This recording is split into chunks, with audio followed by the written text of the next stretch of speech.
Nicole Steckline, technical agronomist for DeKalb and Asgrow in Northeast Iowa. The topic of today, and really the topic of the month, is tar spot.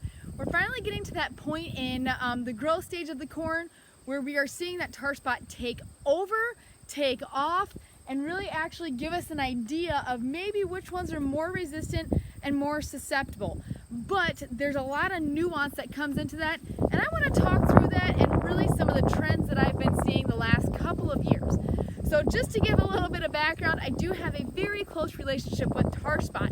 Tar spot was actually first identified in the state of Iowa in 2016 on our home farm in Jones County, Iowa. So we've really had it in the state for this would be the 6th year, and of those last 5 years, we've only had 2 years where it was really pretty severe.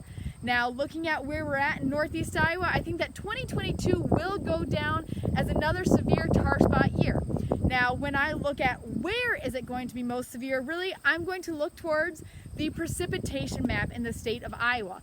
Where I'm seeing the most significant pressure is probably in that Allamakee, Winneshiek, Northern Clayton County areas, those parts of the state that have been above normal precipitation, which really comes as no surprise. We already know that tar spot enjoys those lower temperatures and those higher moisture situations, much like when we think about northern corn leaf blight.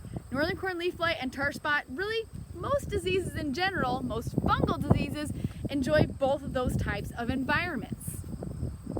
To start with, a little bit of background information on tar spot.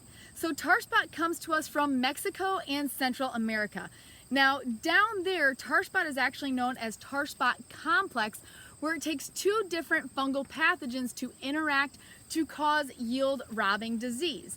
Now, in the United States, we've only ever identified one of those fungal pathogens.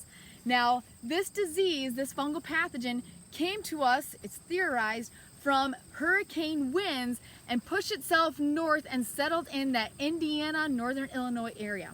Our true hotspots of tar spot today are that Michigan area, Indiana, Northern Illinois, and Northeast Iowa. Lucky us.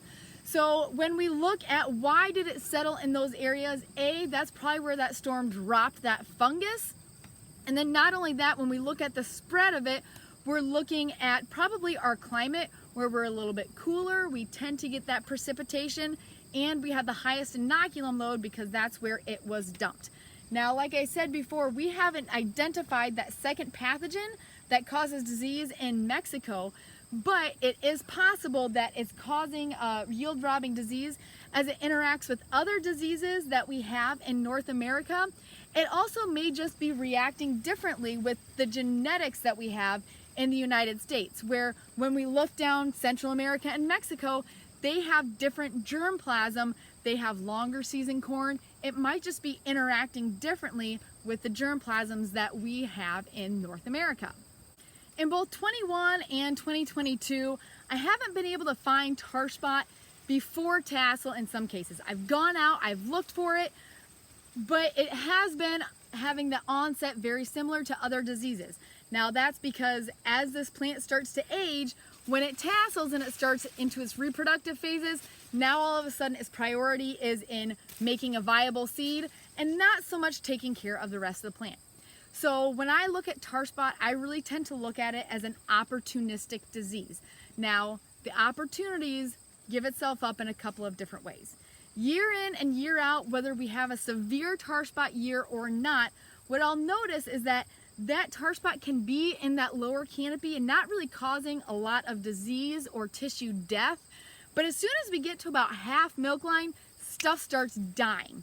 And a lot of that is because these plants, the end is in sight, and we've started to mobilize those nutrients from the lower leaf up into the ear or the lower leaf to help maintain that stalk.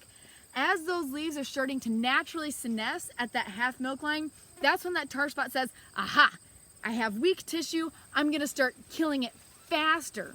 So just that natural senescence is something that makes tar spot look very aggressive as we get into that later half of grain fill. Another way that we see opportunity is when we think about 2021.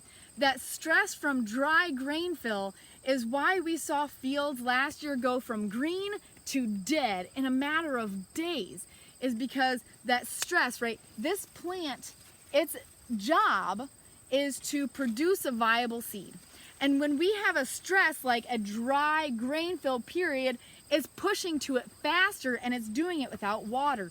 It's doing it without nutrients. And now you've got this disease sitting in this canopy and saying, here's my opportunity to start killing leaf tissue. And I think that's why we saw so much of the quick senescence last year. Is stress was making it senesce quick, and then you got tar spot, took advantage of that. Opportunity can also present itself in nutrient deficiencies. So I will notice as I'm walking through fields, this last weekend I was walking through a field that had some tile lines put in. Now you can't see the stress from the road because we've had good moisture, and even though we had compaction and even though we had poor root structure, it was still getting the water and the nutrients that it needed. But as we start getting to that half milk line and it's getting stressed out a little bit more, I was walking from an area that didn't have that stress, didn't have that nitrogen deficiency, and there was tar spot in there. And then I got to an area where I could see those leaves starting to fire from nitrogen deficiency, and all of a sudden the tar spot just exploded and it was taking out leaf tissue. That tar spot saw the stress the plant that was under, and it took advantage of that opportunity. So when we look at all the different ways that we can stress these plants out, the more stress they have, the more advantage that tar spot is going to take of it. Now through my travels, what I'm noticing is that tar spot is really starting to blow up and go into the upper canopy now. Now when I think about our timeline, it kind of makes sense. We're starting to get to half milk line, but the timeline of tar spot and its life cycle, it adds up as well. So in many cases, if you were only making a single tassel application, you probably had tar spot in that lower to mid canopy. And when you apply with an airplane or a helicopter or a drone, you're only going to protect that top part of that canopy, while meanwhile, you've got tar spot sitting and festering in the lower canopy. So much of our fungicide applications were happening in that first week of August or so, and tar spot has a latent period of about 2 weeks. You also have a residual effect of those fungicides for about 3 weeks. So let's look at this the timeline. So we sprayed our residual first week of August, and that gets us about 3 weeks. During that 3 weeks in August, we had a cool, wet August, so we've got tar spot festering in the lower canopy. Well, people were saying, why isn't this blowing up? Why isn't it blowing up? Because we've had perfect weather conditions for it. Well, it was, we just didn't see it yet because it's festering down below. 3 weeks go by, our residual is gone, and then we've got all the spores in the lower canopy hopping up to the top canopy, and now give it its 2 week latent period. That tar spot was sitting there, it just wasn't showing itself as a stroma yet. So that's where we are at this week, is now we're starting to see the stroma on the upper canopy because it's been about 2 weeks since our fungicide residual has run out. Big question, how is it going to affect yields this year? By and large, what I am seeing right now at about half milk line, if you're at about half milk line and you're only affecting that lower canopy and seeing that death at lower canopy, you're probably still going to be maintaining the yields that you had before, because those upper leaves is what's giving you and feeding that ear.